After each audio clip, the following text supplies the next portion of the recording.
Acoustic, which was John Chatterton and Daniel Axworthy. It was great to welcome them back. John and Daniel always getting in touch saying, you know, when can we come back, when can we work with you again? And so it seemed like the best thing to do for music, to get it going with two people that have supported us for many, many years, and just a lovely way to bring some live music back into the building and everybody relax and know that we're in safe hands.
We had some children's theatre, didn't we? We did, yes, and it was from Petite Ulaloom and Altered Scale Theatre. It was called When Another Dragon Roars, and we love having theatre here, and we certainly love having children's theatre because we believe that everybody should get the opportunity to see performance, you know, and maybe not everybody's been as lucky as I was when I was at school, because there was lots coming into my school, but now we want to try and help people have that opportunity to see live performance, which can be life-changing. And it was quite a moving piece as well, so it wasn't just frivolousness. It wasn't a pantomime. It had some wonderful puppetry as well in there. A lot of emotions. It was. And also, I think Maureen and Norris got to meet them, didn't they? They did. It was a bit interesting, that one. And how they got on?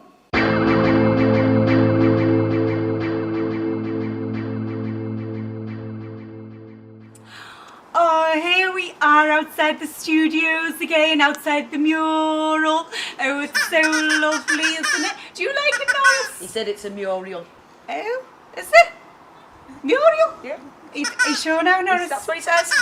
I don't think so, but anyway, the two things funny round these parts, don't they? So anyway, we're here in front of the mural with Lucy and Austin from Pretty Ulaloom and Altered Scales, because they are bringing When Another Dragon Roars to the studio today. So we've got a little interview with them here, and we love having the creatives with us, don't we? Now you might notice that Maureen is a little bit husky today. Well, it's not because John likes it. No. It's because I've been trying to roar like a dragon. Of course we all have, but those who can roar like a dragon are Lucy and Austin. So I'm going to hand you over to Norris today and his helper extraordinaire Jane, who could ask a few questions because Maureen's not up for it today. But you will see I'm continuing the theme of being backstage with the stars with my little dressing gown on, making them feel comfortable before a show. So have you got your questions ready, Norris? Oh great, get on with it, thanks, I'm sick of this.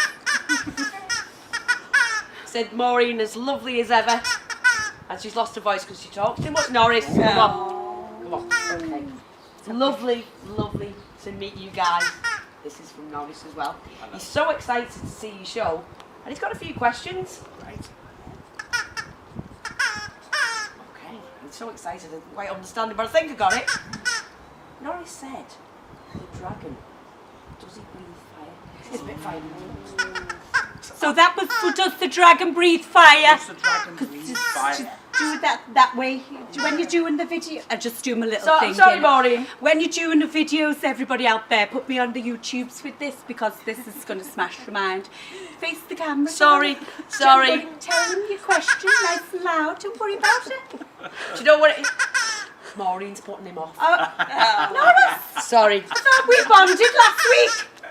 Right, well, you better get that hair dyed, because I don't want to see that on you. Right, okay, Norris, the question was... That's it, There you go. About the dragon catching fire to things. All right, so Does that happen in the show? no, Don't not want to give enough. too much away, he said. Our dragon's breath does a different thing. It calms us down rather than fires us up. Yeah. So And it's a he's forest dragon, isn't it? yeah, he's a forest dragon. And forest dragons shouldn't breathe fire because they burn the place down. Now that, Norris is really pleased about that. Good. And he thinks that Maureen should maybe have a bit of that calming down Yeah. fire, I think, yeah. because she's a bit... Some fires you just can't put out, Norris. So we are really looking forward to it. And also, sorry, it's all about the dragon for Norris because... But tell we just them, fell girl, along and- tell I'm them. doing it again, sorry. Yeah. She's training, she's in I'm training. training. Norris has asked, what is the dragon's name? Has he got a name? Oh.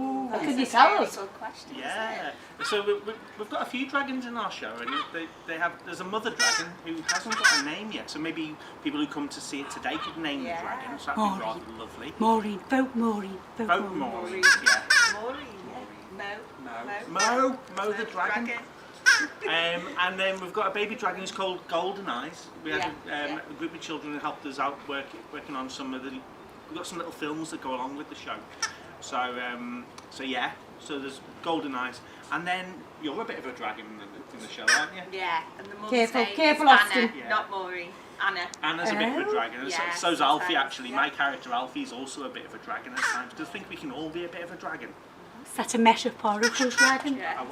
Are you a dragon, Norris? You are being a bit of a dragon to me today. He's so excited about the show, and now he's met the cast. He's so Oh. excited. So, one last question from Norris. And it is. This And was- it is! That's it. I don't know why I'm so disorientated today. I think it's our feet. We're walking in circles, the pair of us, because we're limping. Anyway, the question is, are you touring? And where can people see you? I know it's difficult in COVID. She's saying, are you touring? I know it's Where diff- can people see you? See, she said she's lost her voice. No, it's Come back. She's Come back. Sorry. Showbiz doesn't go. Showbiz. Mwah. Love yous. And oh, sorry, one more thing. Sorry. Oh. How long have you been doing this show? Oh, okay. So this is actually the last date of our tour, so we're really excited. So you've got us at the peak And he of came our to ability, witness. and we came to witness.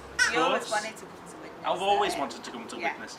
So this is the last date of our tour, but we'll be touring again next year and maybe in September as well. So keep an eye out. You can find our website www.whenanotherdragonroars.co.uk. And we'll put more information about the next tour on there. And we've been doing the show since 2017 in different forms. Yeah. I know, Do you know it now then? not just quite. about, yeah. She Can't does. promise. She does. Oh, I right. know. Well, as long as someone knows what's going on, that's all right. Are you finished there, Norris? Norris has finished. Thank you very much, you said it. It's been Norris, that was an great. absolute pleasure Ah. to meet you. I think as being as Maureen seems to have got a voice back, we'll let you have the last word, because she always does anyway, Norris said. Oh, thanks very much. Well, it's a pleasure to be reporting on JuLIVE for the studios. And what a wonderful thing to meet some dragons as well as some parrots. So, I hope to be reporting on more soon. But give us a wave, everybody.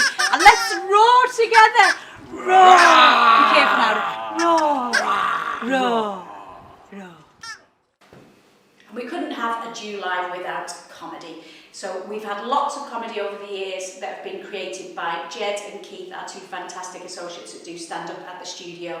But also, from time to time, we've had previews of shows that people are going to take to Edinburgh or other festivals. So we were approached by Hayley, Ellis and Harriet, Dyer to enable them to do a preview for their show next year at Edinburgh. So thanks for joining us.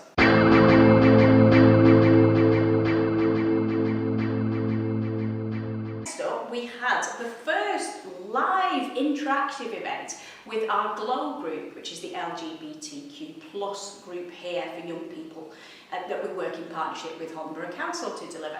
And we wanted them to take part in JuLIVE But obviously, again, without the pressure of performing and suddenly everybody turning into actors or musicians, because not everybody is. But actually there's something about sharing something live. So they were working with Liam Smith from Rods and Cones Theatre Company, or Arts Company I should say. I'm sure he does lots of different things, not just theatre, just because I'm obsessed, not everybody is. So Liam's been working with the group alongside Phil, and it's been a pleasure to watch them and see what they've created. They created some puppets, you know, they created some poetry, and it was just fantastic to hear their thoughts on what it's like to be part of that community in Halton.